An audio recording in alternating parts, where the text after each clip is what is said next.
بسم اللہ الرحمن الرحیم۔ جشن مولود مصطفیٰ۔ رات خاموش اور حیران تھی، جیسے افہام کے پردے چاک ہو کر کوئی بہت بڑا انقلاب آنے والا ہو۔ پانی کی بوند بوند سے لپکتی سسکیاں گوہر کے اندر پردوں کی چال جیسا سما باندھ رہے تھے۔ ہر راستے اور گلی کوچے ویران ہو گئے تھے۔ شب کے سناٹے میں ماحول کی نندا سی آنکھیں ابرپوش آسمان کی طرف سے کسی گنگرج کے منتظر تھی۔ سمندر کی لہریں، کوہستانوں کا سکون، پہاڑوں کی ہیبت کے ساتھ سوسن اور گلاب کے پھول نمایاں اور عیاں ہونے لگے۔ اس ختم ہوتی ہوئی رات کے سکون اور زوال کے اندر سے ایک نور طلوع ہو کر چار سو روشنی بکھیرنے والا تھا۔ یہ کس کی آمد ہونے والی تھی کہ ہر مخلوق بے چین تھی۔ تاریخ عالم میں یہ وہ نرالا، وہ انوکھا دن ہے کہ اس روز خلق آدم کا راز، ابراہیم علیہ السلام کی دعا، عیسیٰ علیہ السلام کی بشارت، یتیموں کا ماوا، بیواؤں کا مسیحا، مظلوم کی پکار، غریبوں اور مسکینوں کا والی اور پوری انسانیت کا پرسان حال پیدا ہوئے۔ اس رات میں بہت سارے بے شمار معجزات ہوئے جو اسلامی اور دیگر تاریخی کتابوں میں درج ہے۔ اگر ان معجزات کو تحریر کی جائے تو قلم کی روشنائی اور اوراق کم پڑ جائیں گے۔ نبی صلی اللہ علیہ وآلہ وسلم کی ولادت سے قبل عرب میں خشک سالی تھی اور کھیتوں اور سرسبز شاداب وادیوں میں خاک اڑ رہی تھی۔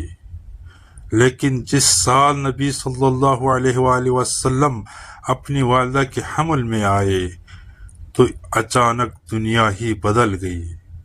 زمین سبززار ہو گئی، درخت ہرے بھرے ہو کر پھلوں کے بوجھ سے دب گئے، گٹائیں جھوم جھوم کر آتی اور خوب بارش ہوئی۔ اس سال اس قدر انعام و اکرام ہوا کہ عربوں نے اسے خوشحالی کا سال کا نام دیا۔ نبی صلی اللہ علیہ وآلہ وسلم کی ولادت سے قبل عرب کے نجومیوں میں کسی بڑی شخصیت کی پیدائش کا چرچا عام تھا، اور اہل کتاب بھی اپنی کتاب میں جس آخری نبی کی آمد کے متعلق پڑھتے آئے تھے، انہیں احساس ہو گیا تھا کہ اس نبی کی آمد کا وقت قریب آ چکا ہے۔ لہٰذا حضرت حسان بن ثابت، جو عرب کے نامور شاعر تھے، وہ فرماتے ہیں کہ وہ 7 سال کے تھے اور یثرب یعنی مدینہ میں رہتے تھے کہ اچانک ایک دن ایک یہودی کو ایک بلند مقام پر چیختے ہوئے سنا۔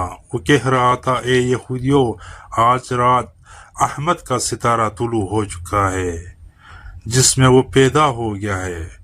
اس طرح کے بہت سارے واقعات عربوں کی تاریخی کتاب میں ملتے ہیں، جس سے پتہ چلتا ہے کہ حضور صلی اللہ علیہ وآلہ وسلم کی ولادت کے سال ہی لوگوں کو یہ احساس ہو گیا تھا کہ وہ عظیم ہستی کی تشریف آوری بہت قریب ہے، جو دنیا کی تاریخ کو بدل کر رکھ دیں گے۔ نبی صلی اللہ علیہ وآلہ وسلم کے والدہ نے آپ کی ولادت کے وقت ایک خواب دیکھا کہ ان میں سے ایک نور نکلا جسے شام کے محلات روشن ہو گئے۔ لہٰذا جب حضور صلی اللہ علیہ وآلہ وسلم پیدا ہوئے تو ان کی والدہ سے ایسا نور ظاہر ہوا جسے مشرق و مغرب کے درمیان ہر چیز روشن ہو گئی۔ وہ نور اتنا روشن تھا کہ بی بی آمنہ نے شام کے شہر بصرہ کے محلات دیکھے۔ حضرت عثمان ابن ابی انس رضی اللہ عنہ سے روایت ہے کہ میری والدہ نے بتایا کہ میں اس رات حضرت آمنہ کے پاس تھی جس رات نبی کی ولادت ہوئی۔ میرے گھر میں ہر طرف روشنی اور نور پاتی ہے اور محسوس کرتی تھی جیسے کہ ستارے قریب سے قریب تر ہو رہے ہیں، یہاں تک کہ مجھے گمان ہوا کہ کیا یہ میرے اوپر گر پڑیں گے؟ جب آپ کی ولادت ہوئی تو خانہ کعبہ نور سے منور ہو گیا اور ستارے زمین کے قریب ہو گئی۔ فرشتوں نے آہستہ اور اونچی آواز سے اعلان کیا، جبریل علیہ السلام بشارت لائے اور عرش خفی سے جھوم اٹھا، پورے اپنے محلات سے نکل آئے اور عطر نچھاور کرنے لگی۔ بی بی آمنہ کے ارد گرد فرشتے کھڑے ہو گئے اور انہوں نے اپنے پروں کو پھیلا دیا۔ بحر و بر کی ہر مخلوق تسبیح کرنے لگی اور امام کائنات کی آمد میں جھوم اٹھی۔ مشرق کے چرن و پرن مغرب کے جانوں کے پاس مبارکباد لے کر گئے، اور یہی عمل آبی جانوروں نے بھی کیا۔ نبی صلی اللہ علیہ وآلہ وسلم کی ولادت سے کفر کے ایوانوں میں بھی ہلچل مچ گیا۔ نبی کی والد محترم حضرت عبداللہ آپ کی ولادت سے قبل ہی انتقال کر چکے تھے۔ آپ کے دادا عبد المطلب نے جب پوتے کی ولادت کی خبر سنی تو کعبے میں جا کر سجدہ ریز ہو گئے اور اس نعمت پر خدا کا شکر ادا کیا۔ اسی وقت آپ نے یہ منظر دیکھا کہ کعبہ کے ارد گرد موجود تمام بڑے بڑے بت، لات، منات، حبل، سب منہ کے بل الٹ گئے اور زمین پر گر پڑے۔ دوسری مذہبی کتابوں میں اور خصوصاً زرتشتیوں کی تاریخی کتاب میں بھی موجود ہے کہ اس رات دنیا کے تمام بت گر گئے تھے۔ حضور کی ولادت کی رات کسرا کے محل میں زلزلے آ گیا اور اس کے 14 کنکرے گر پڑے۔ بحر طبریہ کا پانی خشک ہو گیا اور فارس کے آتش کدے کی آگ بجھ گئی جو 1000 سال سے مسلسل چل رہی تھی اور ایک لمحے کے لیے بھی اسے بجھنے نہیں دیا گیا تھا۔ آتش پرست اس آگ کی پوجا کرتے تھے۔ کسرا اور قیصر کے شاہی محل میں زلزلہ آنا اس جانب اشارہ تھا کہ اب دنیاوی جاہ و جلال کے جھوٹے محل زمین بوس ہونے والے ہیں اور خود ساختہ خداؤں کے عظمت ملیاں میٹ ہونے والی ہے۔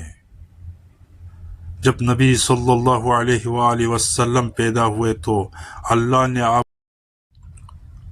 آپ کو پاکیزہ بدن اور تیز بو کستوری کی طرح خوشبودار، ختنہ شدہ، چہرہ نورانی، آنکھیں سرمگی اور دونوں شانوں کے درمیان مہر نبوت درخشاں پیدا فرمایا۔ حضور کی اس دنیا میں تشریف آوری کے ساتھ ہی کفر و ظلمت کے بادل چھٹ گئے۔ محسن انسانیت سرور کائنات امام الانبیاء حضرت محمد مصطفیٰ صلی اللہ علیہ وآلہ وسلم کی ولادت اس دنیا کی تاریخ کا ایک عظیم واقعہ ہے۔ آپ تمام جہانوں کے لیے رحمت بن کر آئے۔ آپ کے وجود سے پوری دنیا میں نور حق پھیلا اور کفر باطل کے اندھیرے دور ہو گئے۔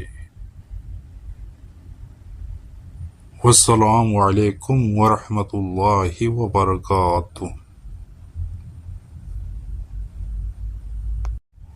ناظرین، ابھی تک آپ نے ہمارے چینل علی والے کو سبسکرائب نہیں کیا تو برائے مہربانی سبسکرائب کریں۔ شکریہ۔